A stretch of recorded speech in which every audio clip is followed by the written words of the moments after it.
What's going on, guys? It's your boy K-Cross here, back with another video today, and in today's video we're going to be reviewing the M16, which, to be honest, I think most people know how it goes. Like, it seemed to be a pretty popular gun in the beta. It seemed to be a pretty popular gun overall, like, just people talking about it, and, I mean, obviously the gun in itself it's such a big, gun, like, I guess you could say history-wise, like, in this time period this gun was so popular or so big, and it's always related with like the Vietnam era and the Cold War era, so I'm sure everybody wanted to use it, and just for like or not the nostalgia but the aesthetic of it, like using it in a Cold War setting in that time period. Many people probably used it just because, like, it's just, you know what I mean, like the history, it all lines up. This would be the gun that you would have and everything like that, kind of like how everybody wanted to use the M4 whenever Modern Warfare came out, just because it's like the gun that, the most popular gun related with like Modern Warfare, basically. You know what I mean? Or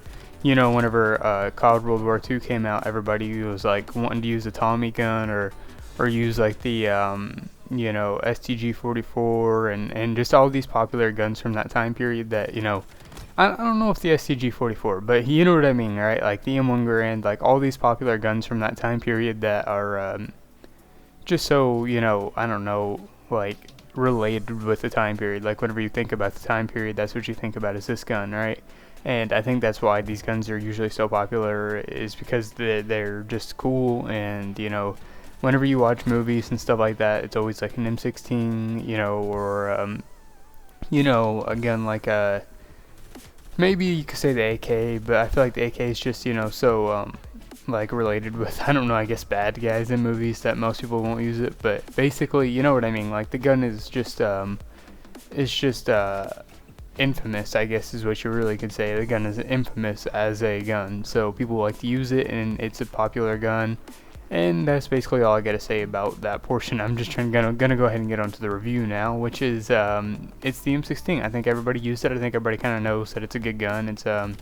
It melts. It's really, honestly, one of the better guns in the game. I felt like, the amount of times I ran into it, I was surprised, considering that, the gun is as good as it is, and people weren't abusing it. Like, people were using it here and there. Obviously it's a cool gun, but I felt like this gun could have been abused. It was very good, like especially on a map like Satellite, where you have like these long open areas. Dude, this thing would be crazy good in somebody's hands that was used to it, or that had been using it for a long period of time. I feel like this gun is, with a Krig, just that long range shredding gun that you probably want to take with you in like a Warzone type game mode, right, where you get a lot of open areas. You could take this in like a Milano or an MP5, and you would have basically an overpowered class.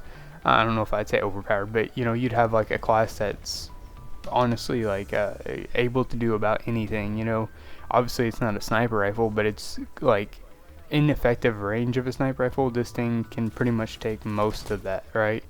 Like, unless you're taking like crazy 200-meter shots with the dual zoom sniper, then this thing is going to clean up most engagements at range, right? Because you're not going to get an engagement with somebody probably over 150 anyway, and I feel like this gun has the potential to compete at that range. So I think, obviously this gun's not an assault rifle, it's in the tactical rifle category or whatever, so it's not made to be like a short range type gun. It's made for that long range engagement that I'm talking about, but it's still also not as much as the SKS whenever it comes to long range, right?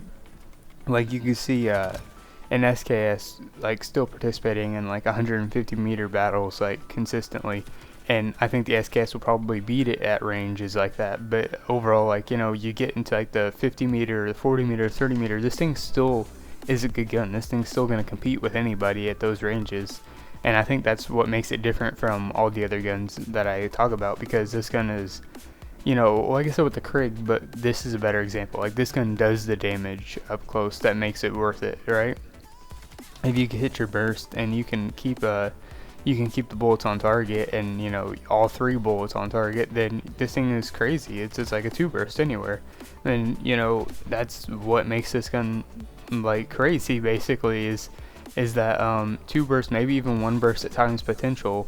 I'm not really for sure, because I never really got a perfect headshot on anybody, and I never really had a good recoil setup for it, but I think, if you probably got a one burst full on head, it probably would be a one burst headshot. And I think that's, every Call of Duty has like one of these guns, right? In the past we've had an M16, we've had whatever the hell we had in Modern Warfare. What was it, like the FAMAS or something like that? I can't really remember what gun was 3-round burst, honestly.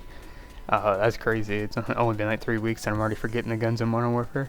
But yeah, we had the 3-round burst guns in like every game where, whenever the game first comes out, the burst gun has like a possible one burst headshot like thing, and then they beg to get it nerfed all year, and then usually in like the 9th month of the game it gets nerfed randomly. So it's just one of those things, like it's a burst gun in Call of Duty, it's going to be good, and as long as it's consistent, that's like usually where the burst guns have problems in Call of Duty, is the consistency.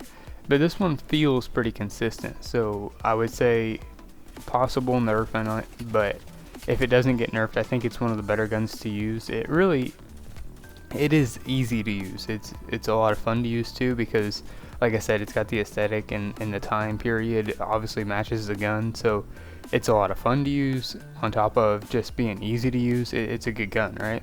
And I am excited to use it again in the future, because it's one gun that's different from a full auto gun where you just kind of like slide around, and you're not being like super sweaty. Like you have to use a burst on it. You're at least doing something more interactive. It's like using the semi-auto gun in a way. Like at least you have to have a decent trigger finger, or at least you have to be very accurate with your shots whenever you're using a gun like this, and it makes you feel a little bit more rewarded for doing good with it, right? It makes you feel a little bit better for doing good with it as compared to like an XM4 where you could just kind of like blanket somebody with bullets and expect to live.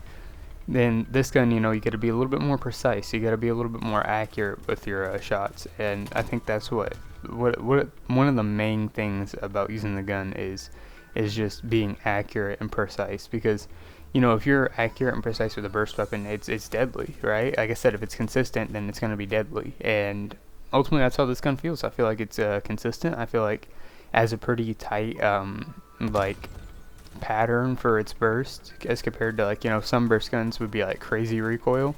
I feel like this gun has overall a pretty tight pattern.